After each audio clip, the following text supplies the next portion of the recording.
नमस्कार, मैं हूं मनोज वर्मा और आप देख रहे हैं अटेंशन। और अटेंशन में आज बात होगी किसे मिलेगा ताज और कौन करेगा राज। जी हां, मध्य प्रदेश में बीजेपी की बम्पर जीत के बाद ये चर्चा तेज है कि मुख्यमंत्री कौन बनेगा। ज्योतिरादित्य सिंधिया, नरेंद्र सिंह तोमर, प्रहलाद सिंह पटेल, कैलाश विजयवर्गीय समेत कई दिग्गज नेता सीएम बनने की दौड़ में हैं। लेकिन सबसे पहला प्रबल दावेदार तो मुख्यमंत्री शिवराज सिंह चौहान को ही माना जा रहा है। हालांकि शिवराज सिंह चौहान कह रहे हैं कि मुख्यमंत्री के दावेदार वो कभी नहीं रहे, जो पार्टी काम देगी वो करेंगे। ऐसे में अब सवाल ये है कि शिवराज सिंह के बयान के क्या मायने निकाले जाएं और इस बार प्रदेश में सीएम का ताज किसको मिलेगा। आज चर्चा इसी के आसपास, लेकिन पहले ही रिपोर्ट देखिए।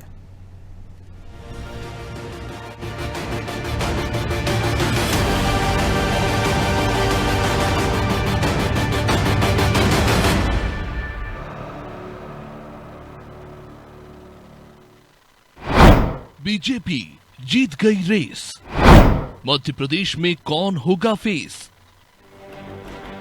बीजेपी ने प्रचंड बहुमत के साथ एमपी चुनाव की रेस जीत ली है, लेकिन मध्य प्रदेश में फेस कौन होगा, इसको लेकर कई अटकलें लगाई जा रही हैं। दरअसल इस चुनाव में बीजेपी के कई दिग्गजों को मैदान में उतारा गया है। फिर चाहे बात बीजेपी के राष्ट्रीय महासचिव कैलाश विजयवर्गीय की करें या फिर केंद्रीय मंत्री नरेंद्र सिंह तोमर की, यानी मुख्यमंत्री की रेस में कई दिग्गज हैं। लेकिन इन अटकलों के बीच मुख्यमंत्री शिवराज सिंह का बयान भी बहुत कुछ कह रहा है। दरअसल उन्होंने फिर से सीएम बनने पर कहा कि वो मुख्यमंत्री के दावेदार ना तो पहले रहे और ना आज हैं। उन्होंने तो ये तक कह दिया है कि वो दिल्ली भी नहीं जाएंगे, क्योंकि उन्हें छिंदवाड़ा जाना है और लोकसभा की तैयारी में जुटना है। मैं पहले भी कभी नहीं रहा, आज भी नहीं हूं, बाद में भी नहीं रहूंगा। भारतीय जनता पार्टी के कार्यकर्ता एक बड़े मिशन को पूरा करने के लिए काम करते हैं, किसी पद के लिए नहीं। और उस मिशन के माध्यम से जो काम मिलता है उसको हम मेहनत ईमानदारी से करते हैं। अब सीएम शिवराज सिंह के इस बयान के मायने निकाले जा रहे हैं। दरअसल नतीजों के बाद शिवराज सिंह ने एक अलग ही रणनीति अपना रखी है। अब तक ना शिवराज ने ना तो सभी विधायकों से मुलाकात की और ना ही कोई बगावती तेवर देखे जा रहे हैं। शिवराज सिंह चौहान पूरी तरह बेफिक्र से देखे जा रहे हैं। मंगलवार को उन्होंने महिलाओं के साथ बैठकर खाना खाया। जानकार कहते हैं कि मध्य प्रदेश के चुनावी रिजल्ट में शिवराज सिंह की मेहनत और प्रभाव की झलक साफ दिखाई दे रही है, और शायद यही वजह है कि वो कह कुछ रहे हैं जबकि उनके हाव भाव से कुछ अलग झलक रहा है। ब्यूरो रिपोर्ट, अलादि टीवी।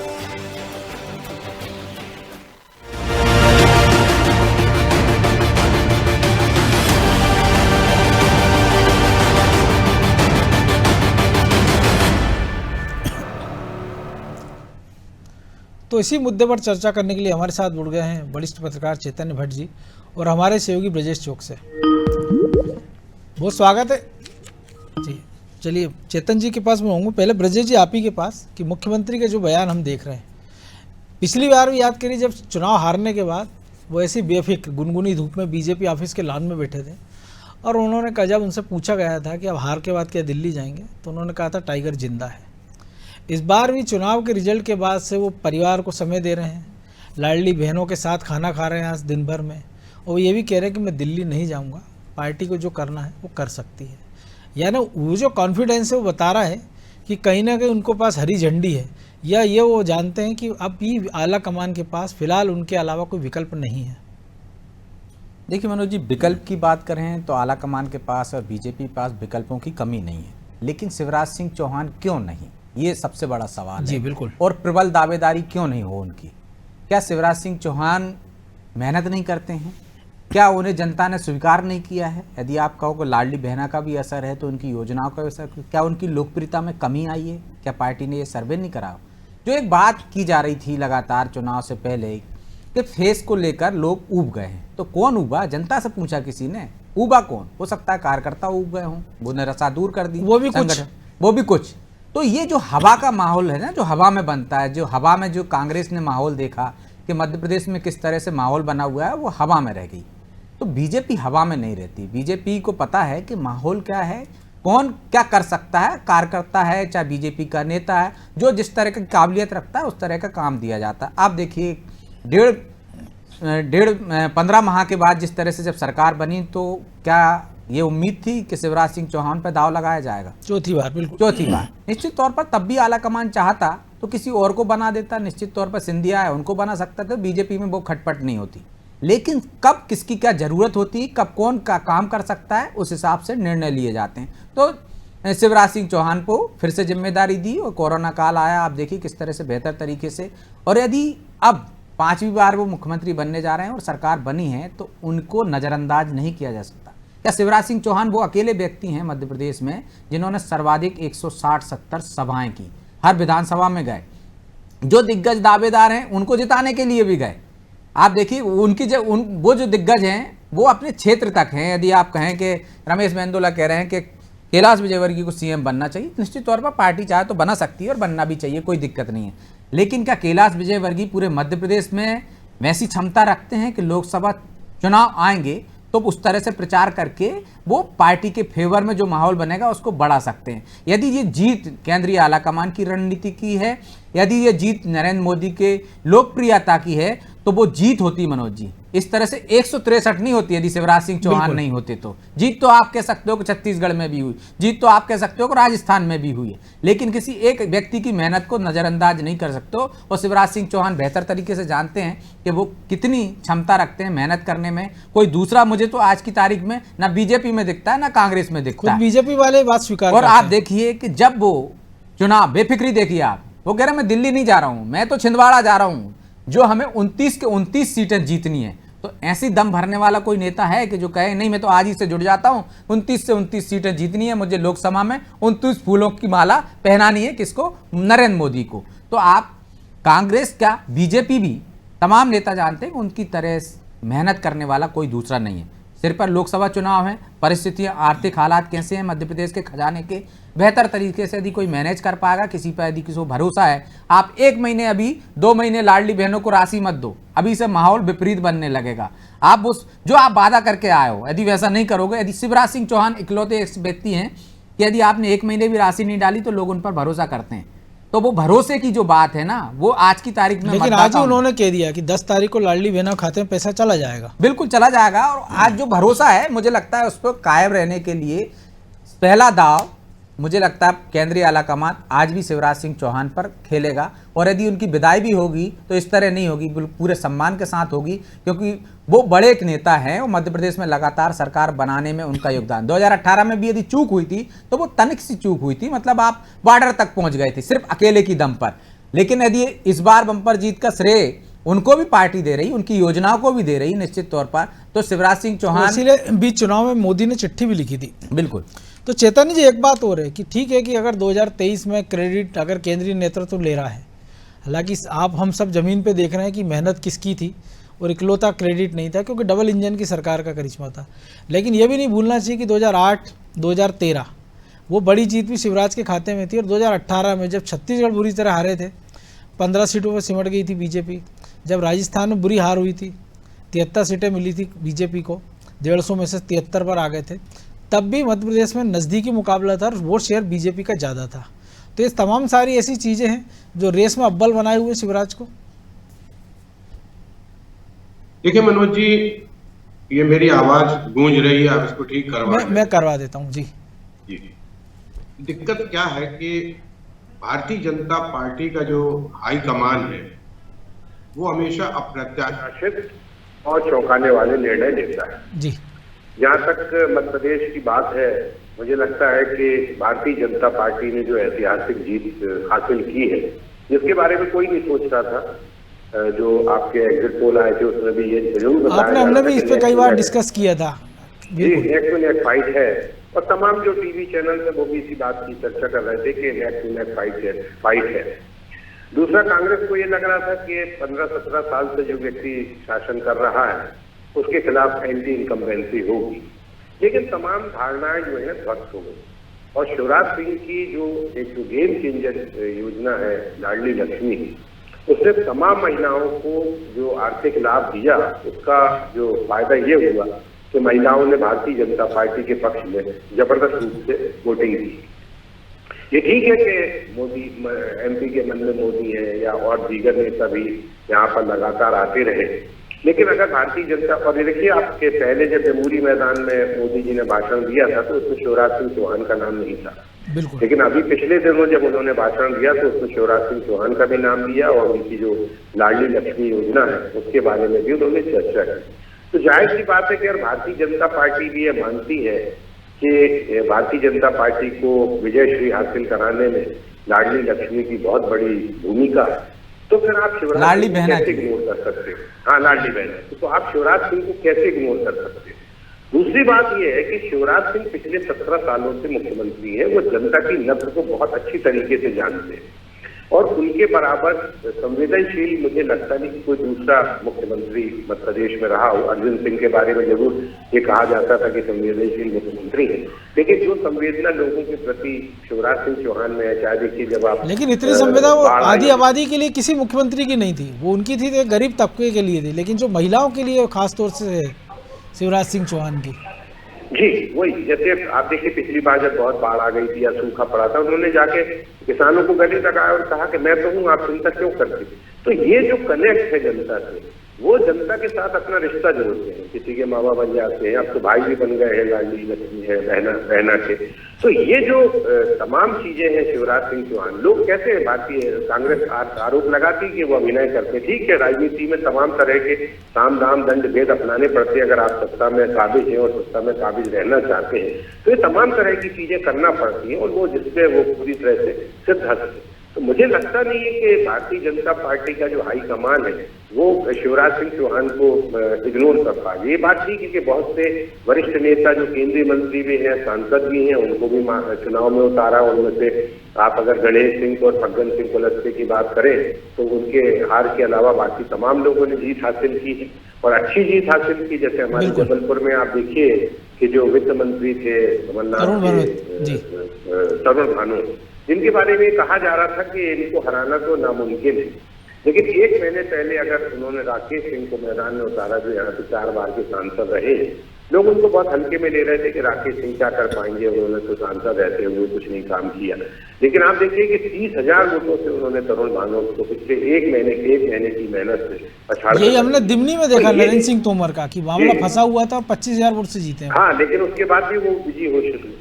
तो ये जो तमाम चीजें हैं, ये भारतीय जनता पार्टी का जो सिनेरियो है वो ये बताता है कि उनका जो संदेश है वो लोगों तक पहुंच जाता है। कांग्रेस जो बहुत पीछे रह जाती, कांग्रेस अपनी जो बातें हैं वो लोगों तक पहुंचा नहीं पाती, जबकि भारतीय जनता पार्टी में जो एक संगठन है, अभी आप देखिए कि पूरा चुनाव जो है संगठन ने लड़ा। ऊपर से केंद्रीय मंत्रियों का वहां पर भोपाल में दौरान लगातार बना रहा, वो लगातार फीडबैक देते रहे। इसके अलावा ये भी जो नैरेटिव चलाया जा रहा था पिछले चुनाव के दौरान कि शिवराज सिंह को हटा दिया जाएगा, इसके बावजूद शिवराज सिंह ने अपना धैर्य नहीं छोड़ा और लगातार प्रयास करते रहे पार्टी को जिताने में। 160-170 जो सभाएं थी वो मुझे दीपावली के दिन तक वो पूरे प्रदेश के दौरे पर थे, शाम को लौटे थे। मुख्यमंत्री का इतना समय लोगों के बीच में बिताया हो, तो ये और जैसा भी आपके विजय जी ने बताया कि वो ऐसे लोग, ऐसे प्रत्याशियों के पास भी गए जो खुद केंद्रीय मंत्री, जो खुद चुनाव लड़ रहे हैं, उनका प्रयास प्रचार करने के लिए गए थे। तो शिवराज सिंह चौहान ने जिस तरह से अपना एक ऑरा बनाया है, मुझे लगता नहीं कि किसी और दूसरे व्यक्ति का और भारतीय जनता पार्टी के किसी और दूसरे नेता का और इतना बड़ा बन चुका है। इसलिए कि अब भारतीय जनता पार्टी का हाईकमान क्या निर्णय लेता है ये तो कुछ कह नहीं सकते, क्योंकि उनके मन में क्या है और वो किस तरह से रणनीति अपनाते। देखिए आप असम में देखिए कि सर्वदा सोनोवाल के नेतृत्व में चुनाव लड़ा गया, लेकिन हेमंत विश्व शर्मा को वहां पर मुख्यमंत्री बना दिया गया। तो लेकिन उनको भी एक टर्म इंतजार कराया गया था। नहीं, वो ठीक है, लेकिन फिर भी बनाया तो गया। बिल्कुल। दूसरा ये है कि यहाँ पे अनुशासन की बात सबसे महत्वपूर्ण होती है। अगर कोई भी निर्णय हाईकमान लेगा तो मुझे लगता नहीं कि उसमें किंतु परंतु की बात होगी। अगर शिवराज सिंह को चौहान को हटाया भी जाता है तो हो सकता है उनको बहुत बड़ी जिम्मेदारी केंद्र में दे दी जाए, या इन तमाम लोगों के जिनके भी नाम चल रहे हैं, चाहे वो कैलाश विजयवर्गीय हो, चाहे प्रहलाद पटेल जी हो, चाहे आपके शिवराज सिंह चौहान खुद हो, या फिर नरेंद्र सिंह तोमर हो सकता है कि भारतीय जनता पार्टी इनमें से किसी को मुख्यमंत्री बना के किसी एक नए व्यक्ति को वहां पर स्थापित करे। बिल्कुल, बहुत संभावना है। ये बड़ा मतलब आश्चर्यजनक भी होता है लोगों के लिए कि भाई जिनके बारे में नाम चल रहा था उनको नहीं बनाया गया और किसी तीसरे व्यक्ति को बना दिया गया है। अभी आप देखिए कि योगी का नाम कहीं नहीं था उत्तर प्रदेश में, लेकिन उनको मुख्यमंत्री बना दिया गया। तो भारतीय जनता पार्टी की जो रणनीति है, और विशेषकर जो उन्होंने रणनीति, और योगी तो फिर भी सांसद थे, मनोहर खट्टर तो बिल्कुल संघ की पृष्ठभूमि से थे, कोई प्रशासनिक अनुभव नहीं, और दूसरी बार उनको कमान दे दी गई। तो ब्रजेश जी, तो ये भारतीय जनता पार्टी की अपनी एक अलग स्ट्रेटेजी होती है, और उसमें किसको फिट पाते हैं वो वैसे उसको मुख्यमंत्री, या होता कि ये भी चर्चा है कि 2 मुख्यमंत्री भी रहेंगे मध्य प्रदेश में। अब किसके बाकी की लॉटरी खुलती है कहना तो बड़ा मुश्किल है, क्योंकि भारतीय जनता पार्टी का जो हाईकमान है इसमें 2 लोग निर्णय लेते हैं। कहा जरूर जाता है कि सामूहिक निर्णय होता है, लेकिन होता 2 लोगों के, 2 को उन्होंने सामूहिक मान लिया ना, 1 से ज्यादा हो गए। जी जी हाँ, भारतीय जनता पार्टी ब्रजेश जी, आऊंगा मैं चेतन जी आपका। ब्रजेश जी, राजस्थान में भी सांसद चुनाव लड़े बीजेपी के, छत्तीसगढ़ में भी लड़े। दोनों राज्यों की चर्चा हो रही है कि मुख्यमंत्री कौन होगा, कि अरुण साहब होंगे प्रदेश अध्यक्ष, रेणुका सिंह का नाम है, ओपी चौधरी जो IAS अधिकारी थे पिछला चुनाव हारे थे। छत्तीसगढ़ के अलावा राजस्थान में बात हो रही है। वसुंधरा हम देख रहे हैं कि वो 47 विधायकों से मिल लेती है 110 में से, शक्ति दिखा रही है। बाबा बालकनाथ जो कि अलवर से सांसद है, तिजारा विधानसभा जीतते हैं, उनको दिल्ली बुला लिया जाता है, कहा जा रहा है कि वो भी एक रेस में है। कई सारे वहाँ भी नाम चल रहे हैं। तो मध्य प्रदेश का लेकिन कोई जिक्र नहीं है, केवल तस्वीर आ रही है कि प्रहलाद पटेल ने मुलाकात की है, कैलाश विजयवर्गीय की बात हुई है, बुके देते फोटो आई है, और चूंकि केंद्रीय मंत्री है प्रहलाद पटेल, नरेंद्र सिंह तोमर भी केंद्रीय मंत्री, और सत्र चल रहा है, तो स्वाभाविक तौर पर उनको तो वहाँ उपस्थित रहना ही था। दिल्ली की जगह हमने देखा कि ग्वालियर के राजमहल में मुलाकात होती है JP नड्डा से, शिवराज सिंह चौहान की लंबी चर्चा होती है, ज्योतिरादित्य सिंधिया की होती है, और यहाँ कोई अटकलें नहीं है। जो कुछ अटकलें हैं वो तमाम सारे जो दावेदार उनके समर्थक लगा रहे हैं, और उनमें भी कई नेता तो गिनती में नहीं है, कि जैसे नरोत्तम चुनाव हार चुके हैं, राकेश सिंह की जो जीत गए, लेकिन उनका CM की रेस में कोई नाम नहीं है। देखिए मनोज जी, जिस तरह से बीजेपी का आला कमान है और जिस तरह से निर्णय लेता है, जो चैतन्य जी ने भी कहा, चौंकाने वाले निर्णय लेता है, इसलिए इस तरह की चर्चाओं को बल मिलता है। यदि हम महाराष्ट्र चले जाएं तो देवेंद्र फडणवीस भी को बना देते हैं, हम गुजरात में चले जाएं तो 1 साल के अंदर, मतलब 5 साल के अंदर कितने CM बदल देते हैं वो, और अंतिम पंक्ति में बैठा व्यक्ति पहली बार का विधायक को वो बना देते हैं। आप यदि उत्तराखंड में चले जाओ तो CM उम्मीदवार हार जाता है, उसको बना देते हैं। आप देखिए जितने भी निर्णय हुए, झारखंड में गैर आदिवासी को बना देते हैं। तो जो निर्णय लेते हैं तो निश्चित तौर पर उसको जो अनुशासन है पार्टी में वो स्वीकार करते हैं, कहीं किसी तरह का वो नहीं आता। कर्नाटक का सबसे बड़ा उदाहरण है, दिग्गज नेता जो जिनकी दम पर सरकार बनती आई है, येदियुरप्पा, उनको हटा देते हैं, कहीं कोई शोर नहीं होता, वो आते हैं दिल्ली और वहां जाकर इस्तीफा दे देते हैं। आप देखिए, तो बीजेपी में यही खासियत है कि कोई विरोध नहीं होता। दूसरी तरफ हम कांग्रेस में देखते हैं कि किस तरह से जब मध्य प्रदेश में सरकार बनने की बात आई थी, छत्तीसगढ़ में आई थी और राजस्थान में आई थी, तो किस तरह से सिर फुटबल हो गए थे, झगड़े शुरू हो गए थे, आला कमान को किस तरह से कहना पड़ा, अनुभव युवा को साथ लाना पड़ा, और उसका नतीजा भी देखिए कि बाद में कितनी खटास हुई, और अब भी वो चल रहा है। लेकिन बीजेपी में जो चैतन्य जी ने भी कहा, कहीं शोर शराबा नहीं होगा, जिसको नियुक्ति कर दी।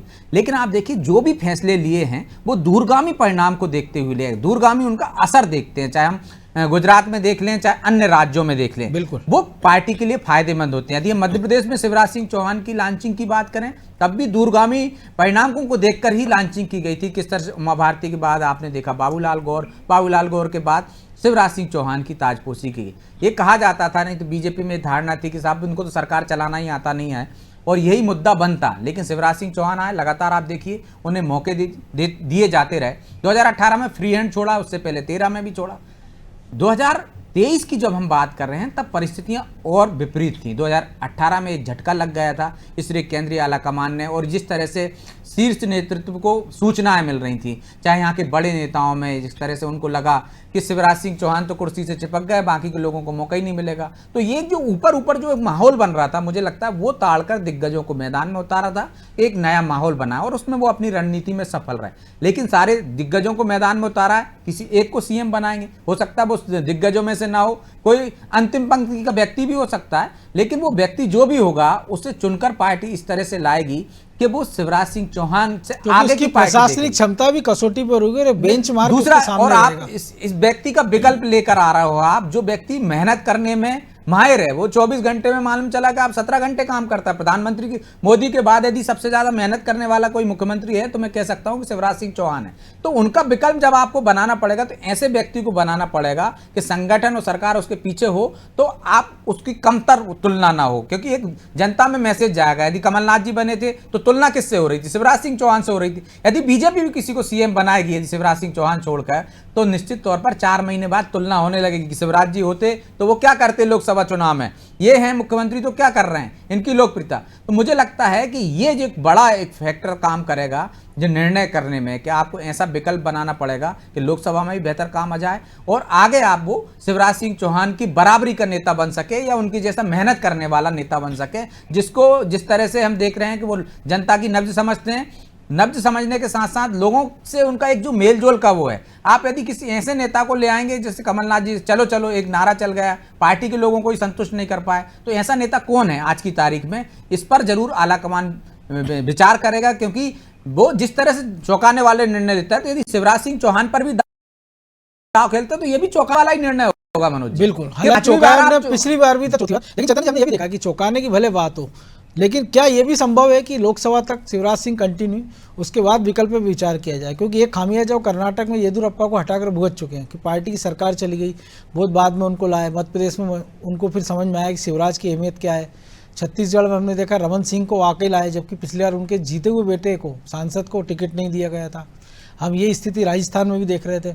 तो उनको ये समझ में आ गया कि क्षेत्रीय छत्रा पे अपने इलाके में मजबूत हैं, दिल्ली को इनसे कोई खतरा नहीं, तो अपने अपने क्षेत्र में बने रहें।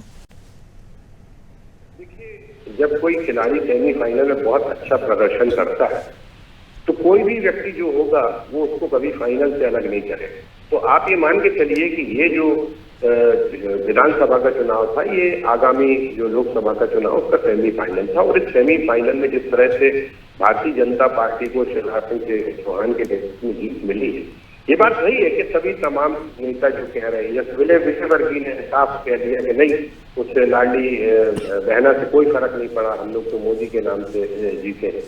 तो ये एक फ्रस्ट्रेशन भी हो सकता है कि बहुत लंबे समय से वो प्रयास कर रहे हैं, क्योंकि उनके समर्थक रमेश मेंदोला ने कहा भी है कि अब समय आ गया उनको मुख्यमंत्री बनाया जाए। तो ये, लेकिन देखिए किसी भी नेता के बारे में इस तरह के बयान, ये दुनिया मान रही है, पूरा मध्य प्रदेश मान रहा है कि लाडली बहना ने गेम चेंजर के रूप में काम किया, और भारतीय जनता पार्टी को महिलाओं ने जिस तरह से वोट दिया उससे भारतीय जनता पार्टी की 162-64 सीटें आ गई, जो एक जमाने में उमा भारती के समय में आई थी 173। ये तो आपको मानना पड़ेगा कि भाई जो भी योजना है वो लाते हैं। और देखिए बहुत मतलब 2 महीने पहले उन्होंने इस योजना का शुभारंभ किया, और वो भी महाकौशल की। देखिए महाकौशल की बड़ी कहानी है। पिछली बार जब 2018 में चुनाव हुआ, 2013 में चुनाव हुआ था, 24 सीटें भारतीय जनता पार्टी के उसके कब्जे में आई थी 38 में से। 2018 में वो जो संख्या है वो बदल गई और 24 सीटें भारतीय कांग्रेस के हाथ में, कांग्रेस के हाथ में। लेकिन इस बार देखिए कि वहां महाकौशल को तमाम प्रतिनिधित्व देने के बावजूद इस बार 23 सीटें फिर से भारतीय जनता पार्टी के हाथ में आ गई। तो ये कहीं ना कहीं गेम चेंजर तो बना है, इसको कोई स्वीकार करे या ना करे, दूसरे नेता उसको स्वीकार करें ना करें वो अलग बात है। लेकिन आम जनता के बीच में जो एक संदेश गया है कि इस जो योजना है, जो महिलाओं को आत्मनिर्भर बनाने की योजना, और देखिए किसी महिला को अगर कामकाजी महिला नहीं है, गरीब वर्ग की, अगर उसको 1200 रुपए मिलते हैं प्रति माह, और दिवाली के पहले उनको जो 1200 रुपए, और कई बार ये होता है ना कि एक एक परिवार में एक से अधिक महिलाओं को लाभ मिला, तो इसका भी एक बड़ा फर्क पड़ता है कि अगर 4 महिला है और 5000 रुपया महीना, और वो किसान भी है तो उसको 1000 रुपये महीने की सम्मान निधि भी है। उसमें ये भी नहीं देखा गया कि आप मुसलमान हो, कि आप हिंदू हो, कि आप ईसाई हो, कि बिल्कुल निश्चित तमाम महिलाओं को पैसा मिल रहा। तो मुसलमान जो मुस्लिम महिलाएं हैं उन्होंने भी बढ़ चढ़ के भारतीय जनता पार्टी को वोट दिया, जबकि ये माना जाता है कि कांग्रेस के फेवर में जाती है मुस्लिम समुदाय। तो ये जो योजना बनाई, ठीक है, उसमें आप पैसा कहाँ से लाएंगे, क्योंकि आप देखिए आप चुनौतियां बहुत सारे हैं और कई सारे राज्यों में हम देख रहे हैं, लेकिन अब समय की बाध्यता है चेतन जी, इसलिए चर्चा को विराम देना होगा। बहुत धन्यवाद। तो निश्चित तौर पर जो स्कीम थी लाडली बहना वो भी गेम चेंजर थी, और जो लीडर्स को लेकर आया था उसने भी पूरा गेम चेंज कर दिया। लेकिन उस गेम चेंजर को चेंज करता है नहीं करता है आला कमान, निश्चित तौर पर इसको लेके उनके मन में कई उहापोह होंगे या स्थिति क्लियर होगी। और हम भी ज़्यादा इसमें इसलिए दिमाग लगाने से बच रहे हैं क्योंकि जो बार बार कहा जाता है कि दोनों नेता जो दिल्ली में बैठे हैं, नरेंद्र मोदी अमित शाह, वो कब क्या फैसला लेते हैं किसी को पता नहीं चलता है। तो अब जो कुछ होगा उसके बाद हम दर्शकों से फिर रूबरू होंगे। तब तक के लिए देखते रहिए अनादि टीवी और मुझे दीजिए इजाज़त। नमस्कार।